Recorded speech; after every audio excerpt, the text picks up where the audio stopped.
¿Volantas, columnas de seguridad o puntos de revisión sirven y se justifican? Una ciudad creativa bajo la lupa. Los informes municipales, la última y nos vamos. López Obrador, la UNAM y Morena, también aquí en Controversia.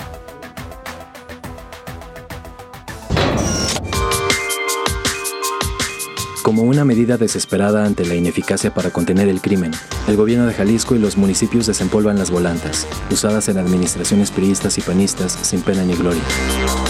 Uno de los principales cuestionamientos es que violan las garantías constitucionales del libre tránsito y no ser molestados en su persona o sus bienes, si no es mediante el mandato de una autoridad judicial. Pero además, su poder inhibitorio es cuestionado, ya que solo radica en hacer presencia y eso mismo alerta a la delincuencia, que hoy con informantes y halcones simplemente las evaden. Muestra de ello es que la violencia ha continuado y solo el fin de semana pasado se registraron alrededor de 10 asesinatos. La Comisión Estatal de Derechos Humanos de Jalisco, lejos de ser opositor legal, pidió una oportunidad para estos operativos. La duda es, ¿el fin justifica los medios, aunque se viole la ley? Esperamos su opinión, esperamos su participación, principalmente a través de Twitter. Recuerde, @canal44tv. Y a propósito de este tema, Canal 44 le está preguntando a usted, ¿qué se logrará con el regreso de las volantas policíacas? Y se ofrecen dos opciones, la tranquilidad en la zona metropolitana de Guadalajara, y la otra, bueno, es una violación de las garantías. Esperamos pueda participar usted opinando en este sondeo que realiza en Controversia Canal 44. Y saludo a mis compañeros. Sonia Serrano, buenas noches. ¿Qué tal? Muy buenas noches. Julio Ríos. Buenas noches, José Ángel. David Gómez Álvarez. Buenas noches a todos. Jaime Barrera, muy buenas noches. José Ángel, buenas noches a todos. ¿Se justifican las volantas, Julio? Bueno, tomando en cuenta los hechos que propiciaron esta medida, pues sí se puede decir que se justifica en el hecho de que la violencia se ha incrementado y la agresión a los policías era un tema muy preocupante. Pero creo, y no soy el único, que este regreso de las volantas, pues más de las columnas de seguridad, como se les llama, luce más bien como una medida desesperada y pues fácil para llamar reflectores, ¿no? Pero está a todas luces probada la ineficiencia, porque no es la primera vez que se realizan estas columnas de seguridad, ya en otras ocasiones se han realizado y su ineficiencia entonces es probada también, porque lejos de que esto haya resuelto los problemas, vemos que va en incremento. Y además pues de que rayan en la ilegalidad, como lo vemos en la cápsula, que hay quienes dicen que son inconstitucionales, o al menos es muy complicado probar la famosa sospecha objetiva de que se va a cometer un delito o de que hay flagrancia, porque un video polarizado o una cara que no les guste a los que tienen el retén, pues no es un elemento objetivo de esa sospecha, pues también se presta a las violaciones de los derechos humanos. Entonces, por eso la gente les tiene más temor a veces a los retenes, porque ya se ha sabido de casos en los que se dan detenciones injustas y también otro tipo de abusos. Y pues también en este caso vemos que no siempre detienen las camionetas que parecieran sospechosas. A veces se van más bien con los carros de jóvenes, a veces de modelo atrasado, que cualquiera diría, pues oye, ¿por qué con ellos? Y es donde a veces hay más mano dura. Entonces sí implican además costo, porque no las puedes también sostener por mucho tiempo, si acaso 1 o 2 meses. Por eso esto pareciera más que es ya una manera de, por lo menos estos 3 meses que quedan en el gobierno estatal y gobierno federal, que en la zona metropolitana, tratar ahí más o menos de controlar, de inhibir a corto plazo las conductas delictivas, que más una estrategia. O sea, es ya para cerrar y hay el que viene, que sea el que resuelva. Pero obviamente estas columnas de seguridad no están en una estrategia integral de seguridad, no forman parte de algo más completo, sino que simplemente es ya para cerrar, inhibir a corto plazo, quizá, porque también está en duda que inhiba, y que han demostrado su ineficiencia. Se entiende porque hay desesperación y se entiende porque lo ocurrido con los policías no era cosa menor. A ratos me figura que más bien es más lo que nos platican que lo que realizan. En lo personal creo que nada más en una ocasión me ha tocado ver desde la semana pasada por ahí un intento de columna de seguridad, pero prácticamente no me han en lo personal, insisto, ha tocado verlas.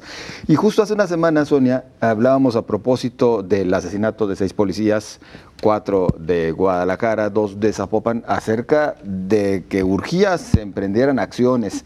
Inclusive, alguno de los alcaldes hablaba de que si era necesario mayor militarización de la ciudad, pues que se hiciera, porque se tenía que hacer frente al crimen organizado. Pero es que es prácticamente lo mismo. A ver, militarizada está la ciudad. La presencia de militares en la zona metropolitana de Guadalajara es muy evidente. La presencia de la Policía Federal en Jalisco y en particular en la zona metropolitana de Guadalajara es cada vez más intensa y los resultados siguen siendo cada vez peores, o sea, ni con las volantas, ni con la presencia de la Policía Federal, ni de los militares. Lo que también queda claro es la gran ausencia de estrategias, de sistemas de inteligencia reales.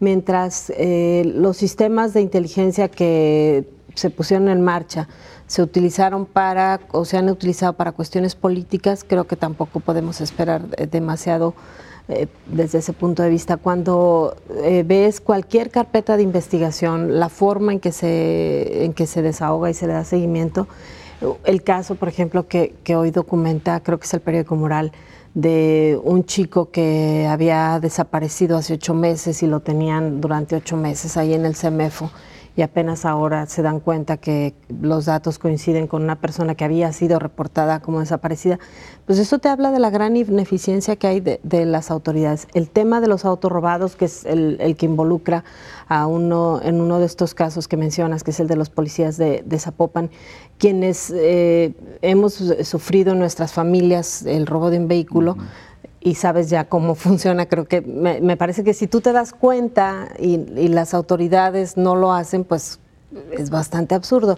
Tan fácil que fue que los encontraron en el mismo momento. Es decir, el problema no es tanto, creo, la falta de o la falta de policías en la calle. Más bien lo que falta es que lo que hay se utilice de manera eficiente. Si hay un rubro en el que se han invertido recursos en la compra de policías, en la compra de equipo, en mejorar las condiciones salariales de los policías, ha sido el de seguridad y los resultados cada vez son peores. Entonces, algo no está funcionando. Mañana se dará a conocer los datos de una encuesta que hace Jalisco Cómo Vamos y va a haber un dato revelador acerca de cuál es la causa que creen los ciudadanos origina justamente la inseguridad. Pues no tiene que ver ni con el crimen organizado ni con el narcotráfico. Entonces, una buena alerta será sin duda para las autoridades. Y luego se difunde esta semana un video de, por ahí, un encontronazo a golpes entre un motociclista y un elemento de la Fuerza Única, también en motocicleta, que al final de cuentas el elemento es sometido con enorme facilidad por parte de este motociclista y luego dice la ciudadanía, pues ni están preparados entonces, Jaime. A ver, yo creo que las nuevas autoridades federales, estatales y municipales, para resolver el grave problema de seguridad y violencia que hay en todos sus ámbitos de autoridad, van a tener que ver qué hacen con los policías. Y pasa por qué hacemos para que se redignifique la figura del policía, que en uno de los extremos de esos síntomas de crisis, de desprestigio que tienen los policías, porque no podemos generalizar de que una corporación infiltrada signifique que todos los policías son corruptos y cómplices de la delincuencia. Hay buenos policías. Lo que yo alcancé a leer de estos policías caídos en los últimos 10 días es que eran policías ejemplares que estaban haciendo su trabajo. Uno era jefe policial y iban por él. Eran policías jóvenes. Los 2 policías de Zapopan iban siguiendo un coche recién que había sido robado, pero todos hemos ido, por ejemplo, a una protesta por abusos policiales, por corrupción policial. Yo no he visto en el pasado reciente por más sobresaltos y golpes dolorosos, no solamente a policías municipales, como estos que han pasado en los últimos días, sino cuando mataron a 15 estatales que iban en convoy por una carretera entre San Sebastián del Oeste y Puerto Vallarta, que los emboscó una organización delincuencial que puso dinamita en la carretera y que mató a 15 policías que iban en camionetas blindadas. No me acuerdo que alguien haya hecho algún apoyo, alguna manifestación de solidaridad, ni contra los estatales municipales militares caídos cuando recuperaron huachicol de gasolina robada, cuando los derribaron de un helicóptero, donde murieron 6, o cuando los atacaron en Ocotlán y murieron 5. Entonces yo creo que ahí sí tenemos que revisar qué hacemos para redignificar la figura del policía, que la gente vuelva a tener confianza en las corporaciones, cómo se les capacita, cómo se mejora sus condiciones. Dice Sonia que pues ha habido mucho recurso para los policías. Yo no sé si esté llegando a la preparación, al equipamiento, a la capacitación. Yo lo dudo, porque todo lo que tú dices ha demostrado que hace falta eso. Mientras no se resuelva eso, no se van a cubrir los déficits de elementos que tienen las policías, y si no tenemos las policías suficientes, no se van a hacer estrategias correctas, ni se va a lograr la depuración policial que se ha buscado con los controles. Yo no dije que se haya gastado bien o que haya llegado a los policías, que se gastó mucho. Que hubo dinero. Bueno, por eso hay que ver cómo se gastó esa lana. Exactamente. Un minuto, David. Bueno, yo creo que la estrategia de las volantas es una reacción, digamos, tardía de las autoridades. Es equivalente, como diría Guillermo Cepeda Lecuona, como salir en coches de bomberos a buscar incendios que apagar. Es decir, es una estrategia totalmente dispersa, poco estratégica, con ningún sentido, es prácticamente aleatoria, es una tómbola, donde además entran, como ya decía Julio, sesgos y una parte subjetiva que se es propensa a la violación de derechos humanos, aunque los protocolos hoy están muy cuidados y muy rígidos, pero aún así pues es discriminatoria por definición. Entonces yo creo que es una estrategia fallida, es una reacción tardía, no va a dar ningunos resultados, y coincido con lo que han planteado de repensar la seguridad pública, pero yo diría un poco más a fondo diciendo que habría que repensar el tema de la seguridad pública a la luz del presupuesto global del Estado y no solamente el destinado a las áreas de seguridad. Es decir, parecería que es mucho o poco, pero en realidad siempre va a ser insuficiente para los grados tan alarmantes de inseguridad que tenemos, y nunca va a ser suficiente si no repiensas el presupuesto globalmente. Sus opiniones después de la pausa. Acompáñenos.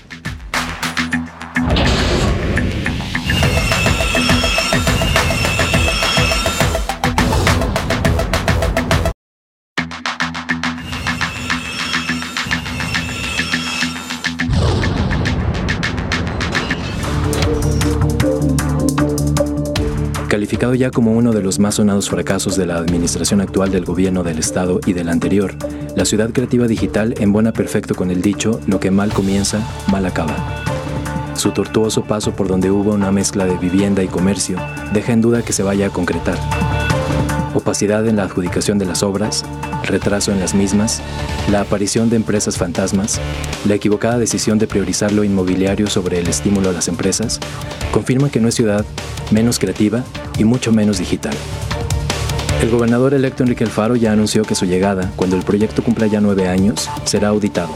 Y si se comprueba que algún funcionario utilizó los recursos públicos de forma indebida o de encontrarse cualquier otra irregularidad, este pagará las consecuencias, advirtió.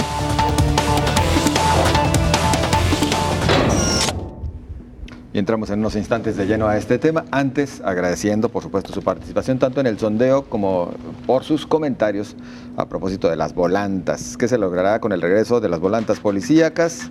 Y nos responden de la siguiente manera: 35% dice la tranquilidad en la zona metropolitana de Guadalajara. El restante 65% considera que se trata de una violación de las garantías individuales. Jesús Sandoval dice: este es el ejemplo del policía motorizado que agredió a una persona. Muchas gracias. Dice que ahí está el ejemplo. Alberto dice: ¿y los que han muerto en cumplimiento de su deber, los emboscaron? Yo estaba por circunvalación cuando el año pasado mataron a unos policías En Salud Digna, de ahí es obvio que hay carencias en la policía, pero el generalizar solo demuestra un pensamiento obtuso. Muchas gracias también a Jesús Sandoval, dice, se está tratando el asunto de las volantas, eso nunca funcionará. Gracias a todos ustedes por su participación. Pepe Torres, el respeto se construye y las autoridades en todos los niveles hicieron esfuerzos por acabar con él, si alguna vez hubo alguno. Muchas gracias por participar. Exactamente, si hubo respeto. Entramos a la ciudad creativa, bajo la lupa, David. Pues yo creo que se trata de un proyecto emblemático de la actual administración estatal que simbolizó la apuesta estratégica de la segunda mitad del sexenio en el sentido de apostar por la innovación y el desarrollo tecnológico de las industrias creativas y demás. Y al mismo tiempo fue el rescate de un área que había sido devastada por las malas decisiones en torno a las vías panamericanas, que hay que recordar originalmente estaban proyectadas para construirse en esa zona, entonces se expropiaron y malcompraron muchas fincas, se dejó eso como en zona de guerra y entonces esto fue aprovechado para tratar de darle un reimpulso y un rescate a la zona y para lanzar una iniciativa por lo demás muy loable de, digamos, un espacio para la creatividad, la creación, el desarrollo de estas tecnologías, de las industrias tecnológicas y digitales. El caso es que no ocurrió, creo que ni lo uno ni lo otro. El rescate o la apuesta de Ciudad Creativa fue mucho más por lo físico, por albergar a estas supuestas empresas que iban a llegar y no tanto por crear las condiciones empresariales, fiscales o financieras para que en efecto llegaran las empresas. Y en el camino lo que sucedió fue una serie de directores y operadores de esta zona que realmente llevó a que solamente tengamos a una edificación al doble de su precio. El proyecto prácticamente no existe, la zona pues ha mejorado por el rescate del parque, al menos de esa zona verde, pero no de los alrededores, y acaba de anunciar el gobernador electo que va a auditar esa zona con especial o ese programa o esa empresa del gobierno estatal con lupa. Y yo creo que es importante porque en efecto pues ahí se fueron muchos millones de pesos, hay un retraso formidable y es una apuesta fallida del eslogan de Capital de la Innovación, que en efecto pues no llegó a buen puerto y que pues lleva muchos años ahí.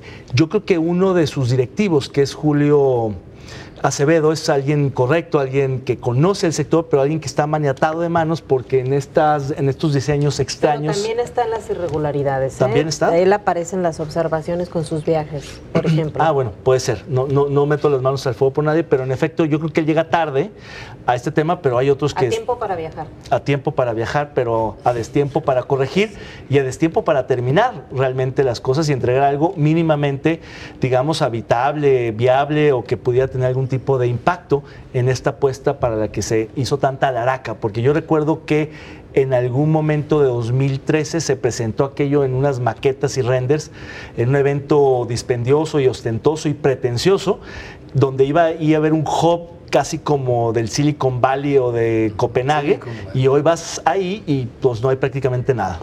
Y un proyecto transeccional.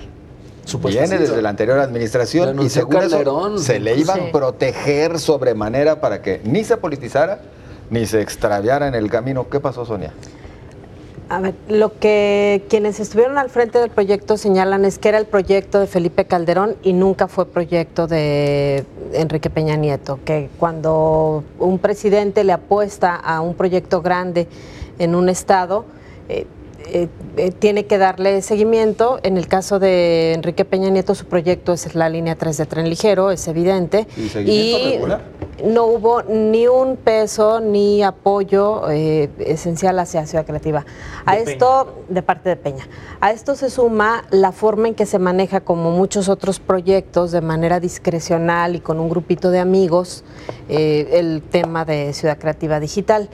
Hay observaciones que ahí es donde aparecen pues todos los que han tenido acceso a los recursos, pero incluyendo Acevedo con el tema de sus viajes y sus excesos en viajes de lujo, en primera clase, en los gastos que tiene en cada uno de estos viajes a la Ciudad de México, en los que se gasta como si hubiera ido a una gira al extranjero, por ejemplo.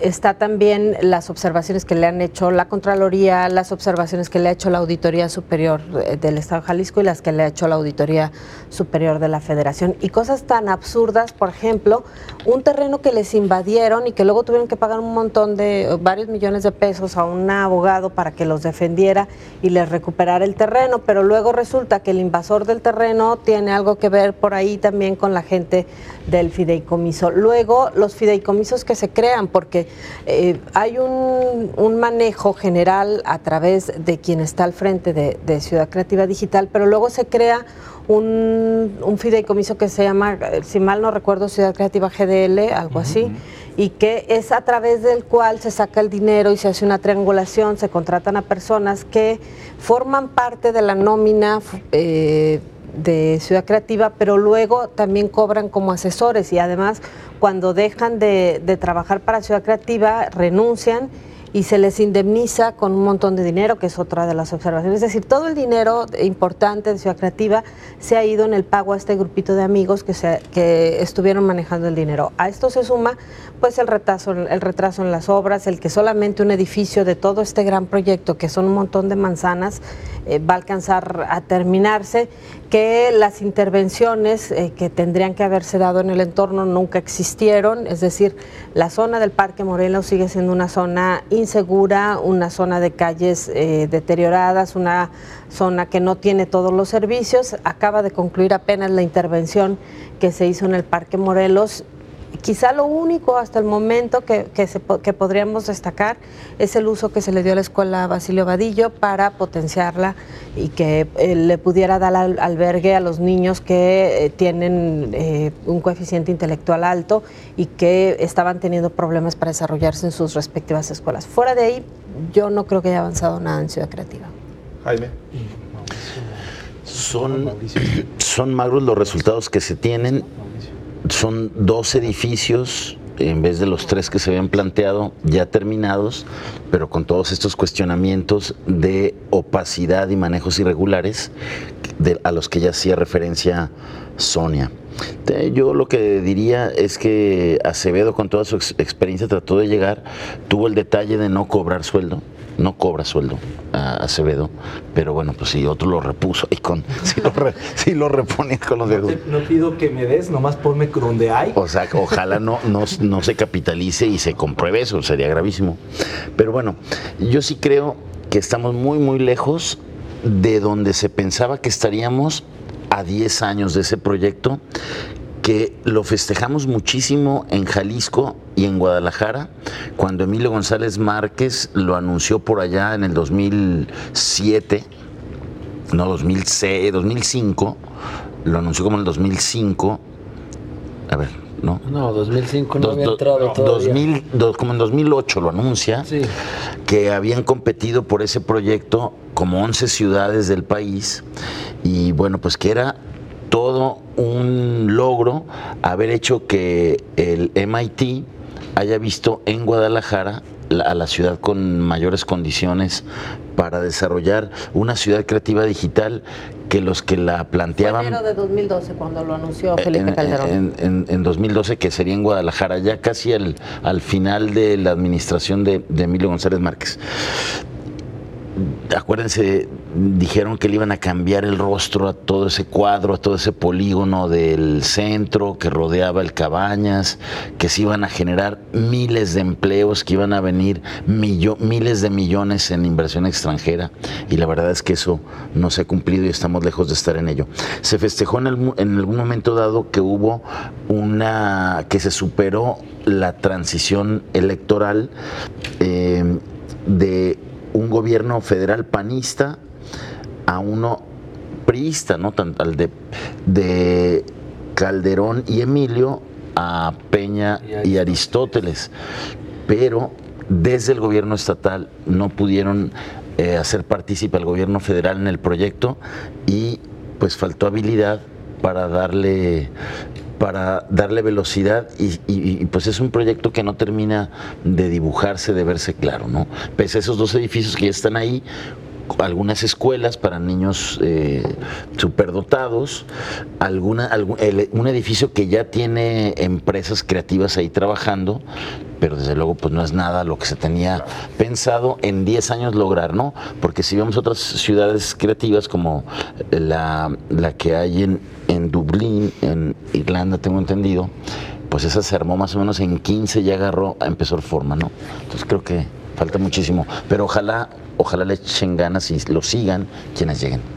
El minuto ahora te toca a ti. Pues sí, aquel Silicon Valley que anunciaba Calderón y Emilio, pues hoy convertido en bodega de calandrias eléctricas, ¿no? Es una triste realidad. Bueno, hay una innovación.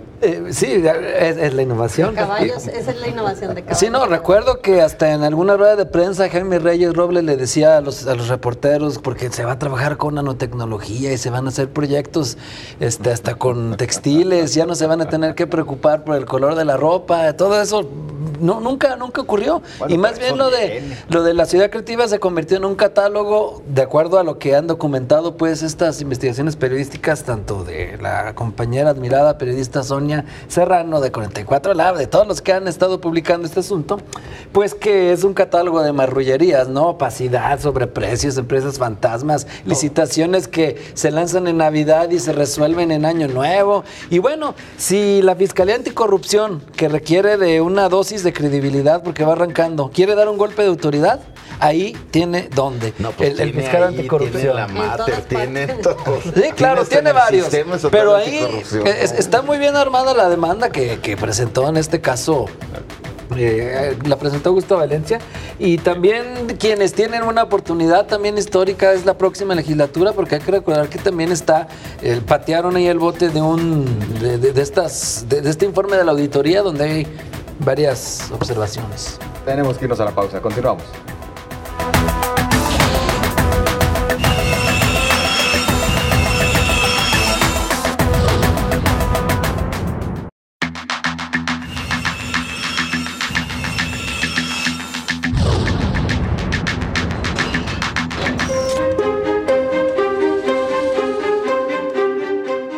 Presidentes municipales cumplen con su tercero y último informe antes de irse.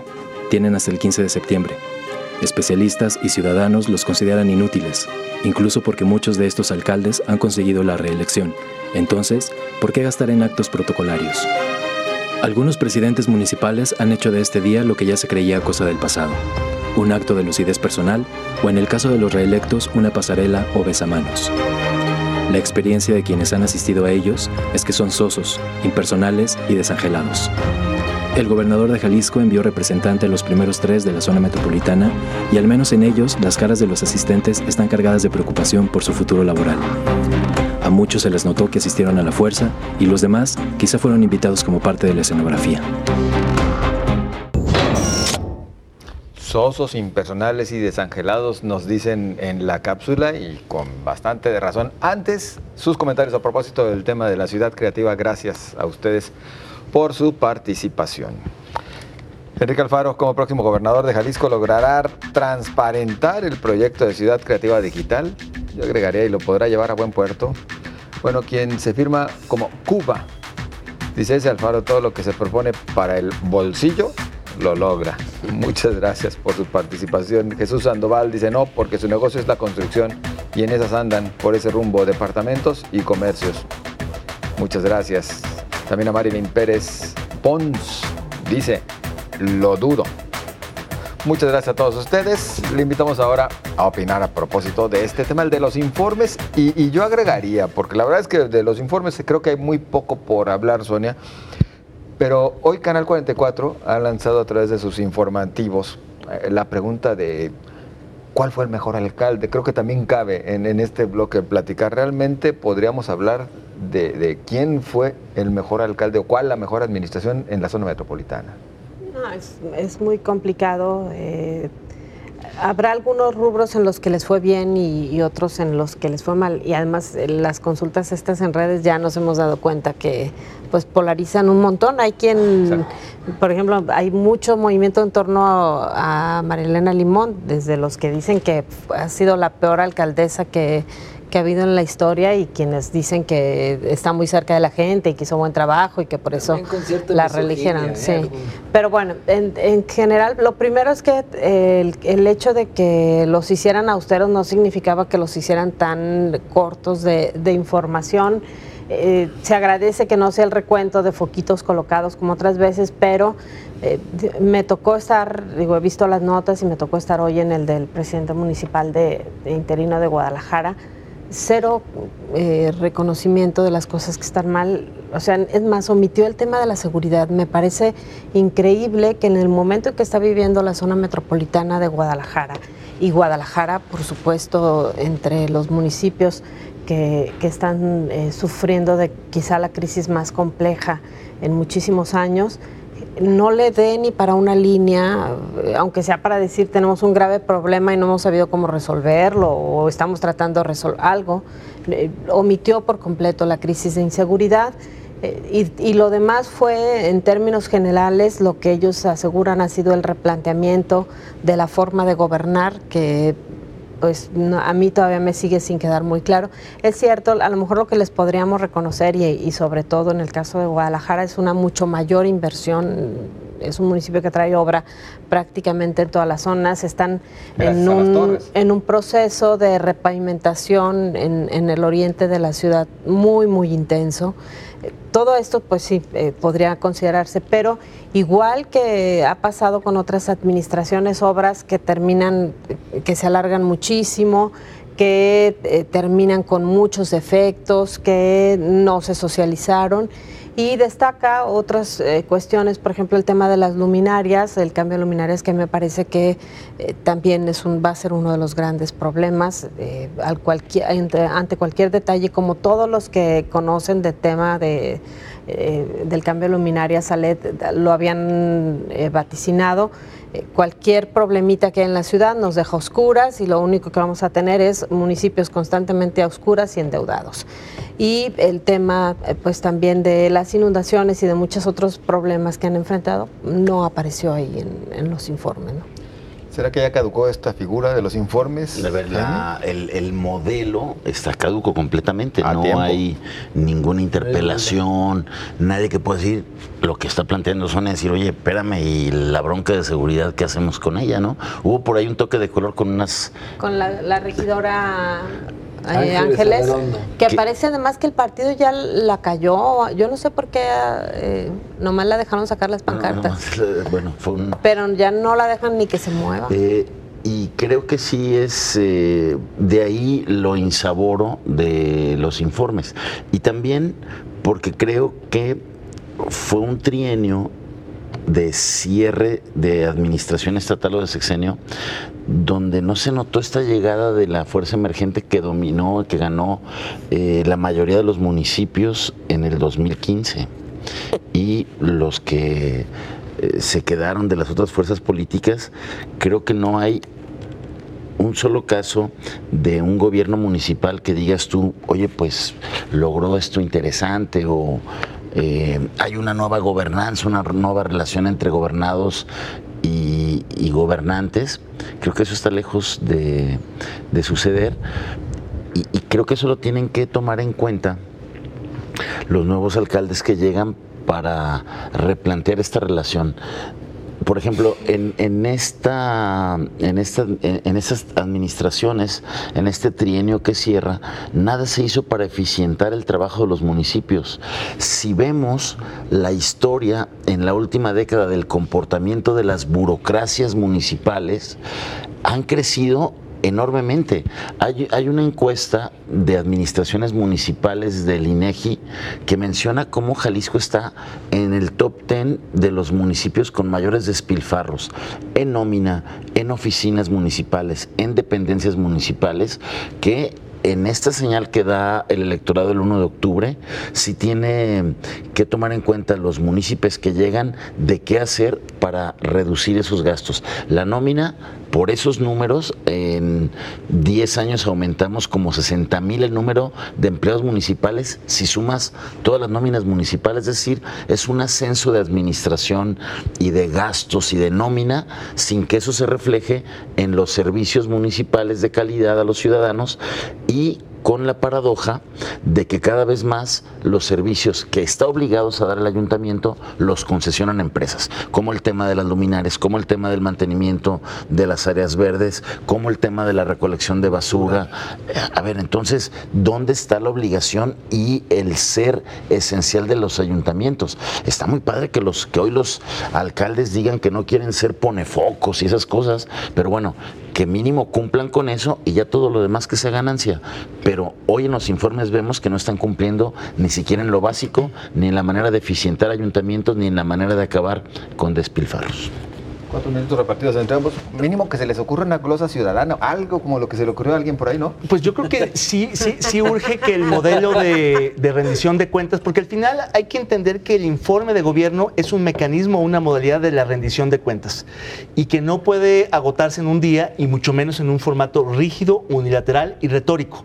No hay interpelación ni respuesta de la oposición, no hay un debate público entre actores externos y mucho menos hay mecanismos de verificación de datos y de acciones de gobierno empíricamente en el campo. Es decir, el alcalde puede decir lo que quiera y puede hacer la retalía, como antes sucedía, de las acciones de cifras, claro, que ahora lo hacen en la modalidad de una narrativa para contar un cuento que solamente, en muchos casos, solamente se creen ellos y sus, digamos, adeptos, pero realmente son informes que a la población en general no les dicen absolutamente nada, que usan los spots y las inserciones y los programas y las entrevistas para darle mayor amplificación, pero que tampoco llega a convencer a la sociedad en general y mucho menos informarla y muchísimo menos formar ciudadanía en el sentido de que haya crítica e intercambio con el gobierno.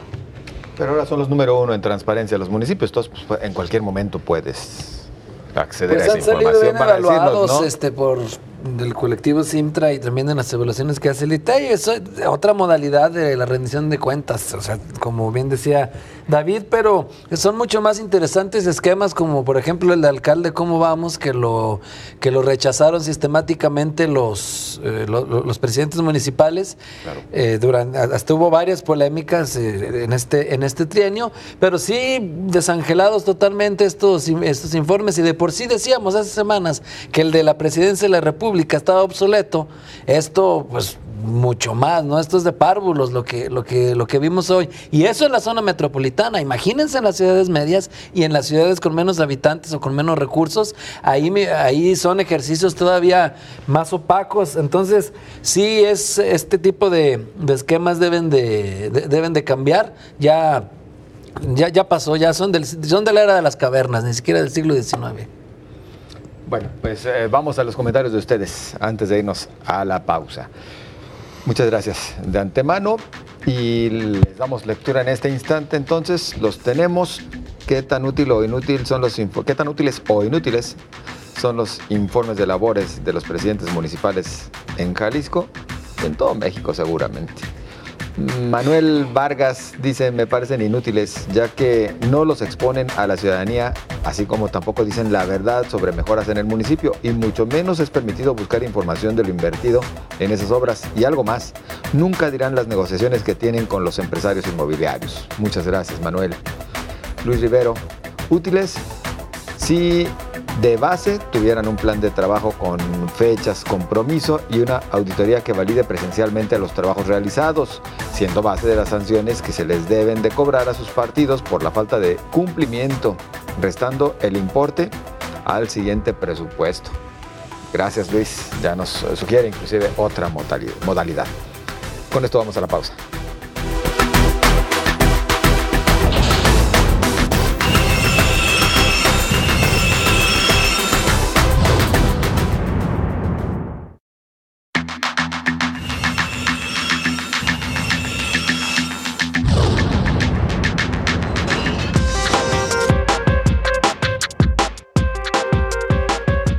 A Guadalajara le corresponde la tercera fecha de la primera ronda de las giras de agradecimiento del presidente electo de México, Andrés Manuel López Obrador.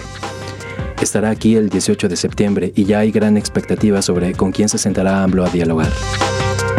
Dicen que está confirmado su encuentro con el gobernador Jorge Aristóteles Sandoval. Evidentemente irá de la mano de su delegado estatal Carlos Lomelí, pero ¿se dará el esperado encuentro con el gobernador electo Enrique Alfaro?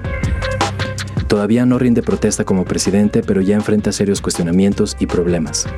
El caso más reciente, el de la UNAM y las acusaciones veladas de una intromisión de AMLO. Le acompaña además el escándalo de la cesión de diputados del Verde a Morena y el zafarrancho del gobernador de Morelos y la dirigente de Morena, como antes otros desencuentros de sus principales colaboradores que van iniciando y ya se pelean entre ellos.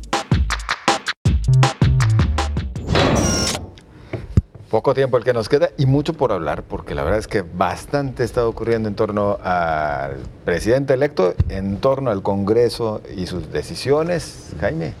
Bueno, a ver, yo escribí que el tema, el Velasco Gate, exhibió muy feo a Morena y empañó el inicio de la legislatura mayoritaria de Morena, que pues se supone que es la palanca legislativa para la Cuarta Transformación y sin embargo repitió pues todos los vicios de la clase política tradicional, el encuentro en lo oscurito, viendo por los intereses de los partidos y de espalda a los ciudadanos. Yo no puedo leer de otra manera que cuando todos estábamos emocionados, el martes pasado era cuando la mayoría de senadores de Morena paran la licencia de Manuel Velasco y decimos, bueno, mira, ya hay una mayoría que no va a dejar pasar estos abusos de poder de un gobernador prepotente, ineficiente, que modificó la Constitución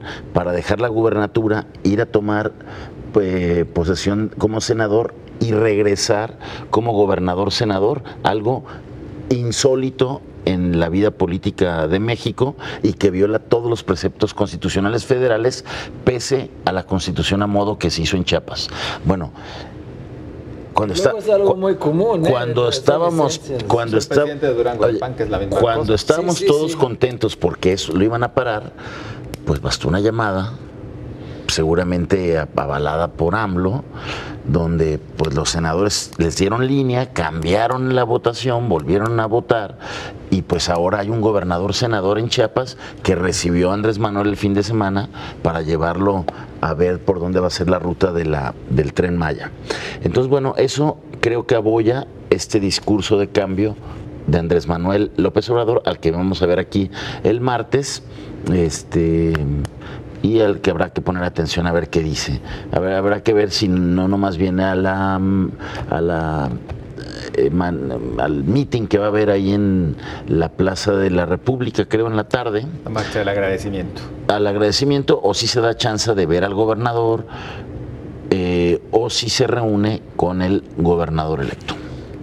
Julio, y un legislativo, hablando del caso específico de Morena, que efectivamente, bueno, comienzan muchos a decir, pues, ¿qué pasó con todas las promesas? Porque ya de momento también dicen los legisladores, no nos vamos a descontar los ingresos, no es el momento, vamos a ver en diciembre, y yo creo que también en diciembre le van a dar largas y otro tipo de cosas que siguen generando inquietud ahora ya. Sí, mira, lo de no bajarse el salario ahora es entendible porque el presupuesto ya está hecho, ¿no? Pero con voluntad política se hubiera podido hacer. Siempre hay maneras si le buscas, siempre encuentras maneras, y no lo hicieron. Ok, el beneficio de la duda de diciembre, yo también dudo que el próximo año se lo reduzcan. Si ya no lo hicieron ahora, ya palo dado, ya a veces ya ni Dios lo quita.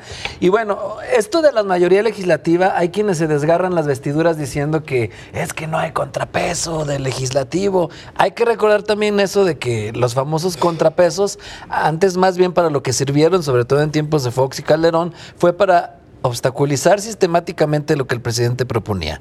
Si los ciudadanos dieron la confianza para tener esta mayoría abrumadora, es porque permeó el discurso de que no había que darle obstáculos, que no tenía que tener obstáculos el presidente para aterrizar sus promesas, sobre todo lo de la austeridad, la reversa, si no la reversa del gasolinazo, por lo menos que no subiera o quitar el impuesto, y el combate a la corrupción. Para eso le dieron la confianza. Sí, no obstante, esto que acabamos de ver no es como bien dice Jaime Barrera, empaña, es decir, no se la dieron para eso esa confianza. La cosa no es de que son muchos diputados o son pocos o que si no hay contrapeso. El asunto aquí es ese, que las formas, que las reglas del juego ahora no han cambiado. tiraron línea, eso siempre ha ocurrido.